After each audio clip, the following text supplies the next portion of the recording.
Welcome back to Worldview.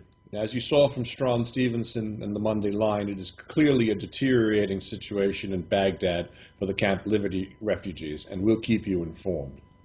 Now, we don't normally do much here or talk much here about politics in the Netherlands. The Dutch are very efficient and business-oriented, but there's been an event in the last week that has many talking about royal family succession and changes across Europe, as the first next-generation monarch, Prince Willem-Alexander, who, by the way, is a graduate of our partner school, Atlantic College, will assume the monarchy of the Netherlands, ending 3 straight generations of female rule there. Now, joining us to discuss this and other political developments there is Harry van Bommel. Harry's a Dutch politician in the Tweede Kamer, that's their House of Commons, an anti-globalization activist and a former educator. And as a member of the Dutch Socialist Party, he's been an MP since 1998, where he focuses on matters of foreign affairs and the European Union. And he joins us now to discuss the new monarch for the Netherlands and the changing face of Dutch politics in the era of austerity. Harry van Bommel, welcome to Worldview. Thank you very much. Harry, you and I shared the dais a decade or so ago in Amsterdam discussing the then pending U.S. invasion of Iraq and the war in Afghanistan. Now, as a senior member of the SP, what does the abdication of Beatrix mean, and is it significant in the broader context of the seeming somewhat less open Dutch society? First of all, it means the possibility to have a change in the way our monarchy works, operates.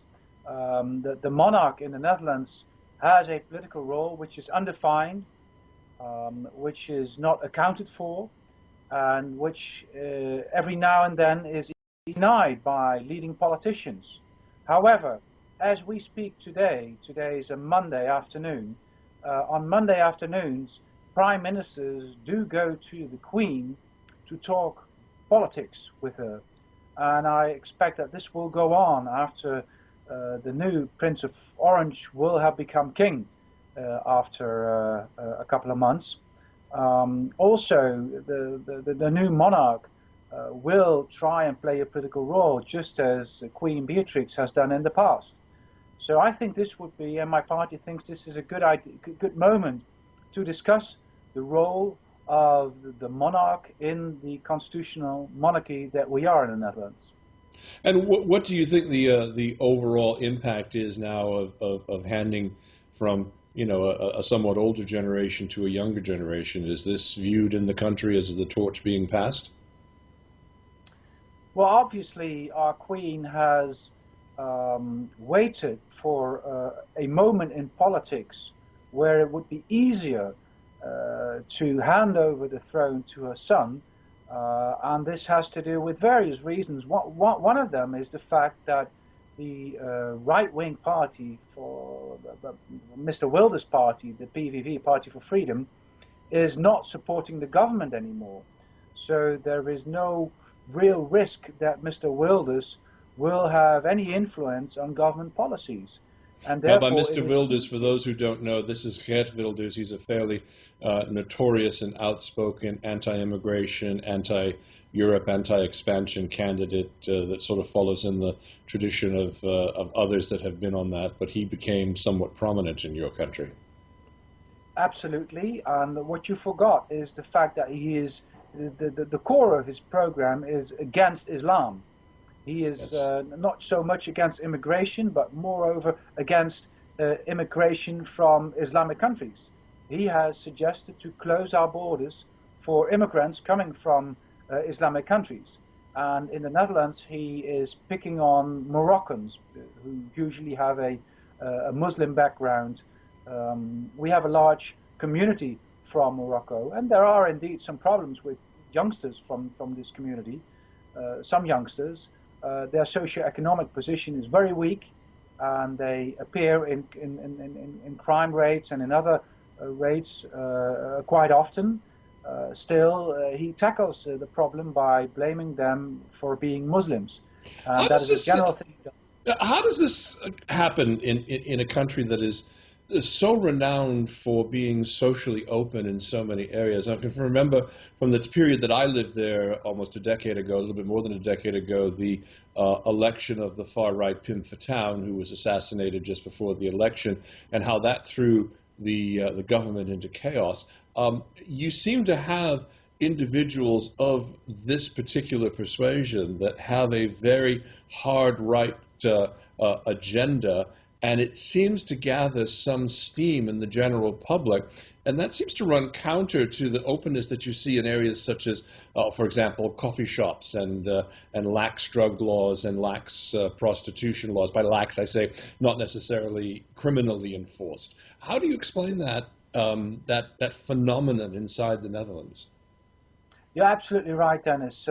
Things have changed considerably in the Netherlands since 2002, the year that Pim Fortuyn was murdered. And things have never gone back to the period before 2002. So there's always been room, say, some 20, 25 seats for a party that is trying to blame some group in the Netherlands. Mr. Fortuyn tried to blame immigrants and was very much a critic of Islam, but not to the extent that Mr. Wilders is trying to exploit the fear there is of Islam in the Netherlands and in Europe in general. So he is exploiting this to the extreme and uses every incident there is in the Netherlands, not just in the Netherlands, in Europe, even in the world, to blame groups of Muslims collectively, and suggesting that Muslims that have been born in the Netherlands from Moroccan background, Moroccan parents, that they should be sent back to the country of their parents.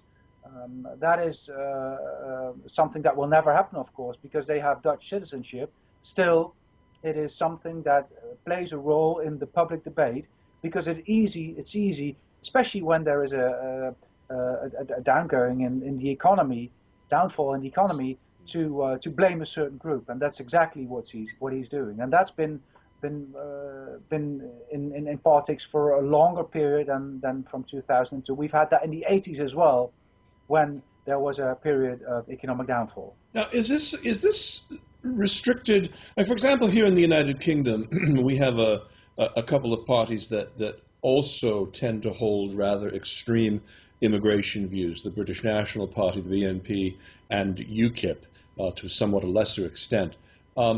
And they tend to, and I'm making a generalization, so if I'm wrong, please stop me. They tend to find that the more rural an area is, the more conservative it also becomes, and those are the areas that tend to follow those two parties here in the UK.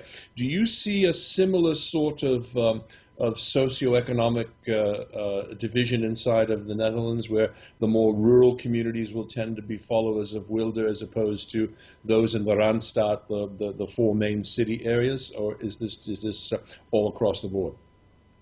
It's across the country. We see that Mr. Wilder's party has participated in the local elections of some of the biggest cities, and in the fifth city of the Netherlands, called Almere, he became the biggest party.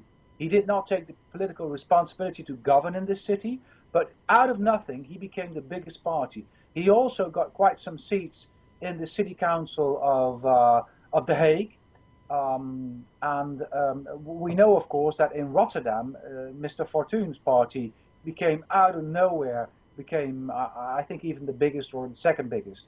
So it is in the biggest cities where we have large group of people in a socio-economic weak position that the parties like Mr. Wilder's party or Mr. Fortuyn's party tend to flourish. And they're able to exploit that particular situation in the economy. Absolutely. Fascinating stuff.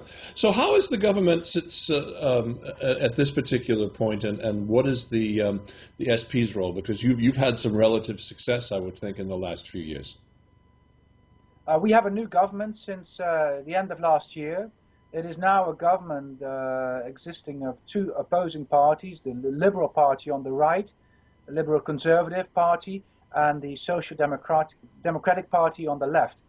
They have, however, been able to find each other in severe budget cuts in the public sector, in raising the pensioning age, in making healthcare far more expensive for people by increasing the personal risk for households. So they have been able to come to a policy program where the elderly and people with low incomes are hit in a way that we've never seen before. And therefore, we now see polls where the Conservative Liberal Party and the Social Democratic Party are facing severe losses in their public support. Well, something we'll definitely be keeping our eyes on. We've been joined by Harry van Bommel of the Socialist Party in the Netherlands, member of the Parliament there. Thank you for joining us here on Worldview. Thank you very much, and hope to see you again. Same here, and we'll be back after this.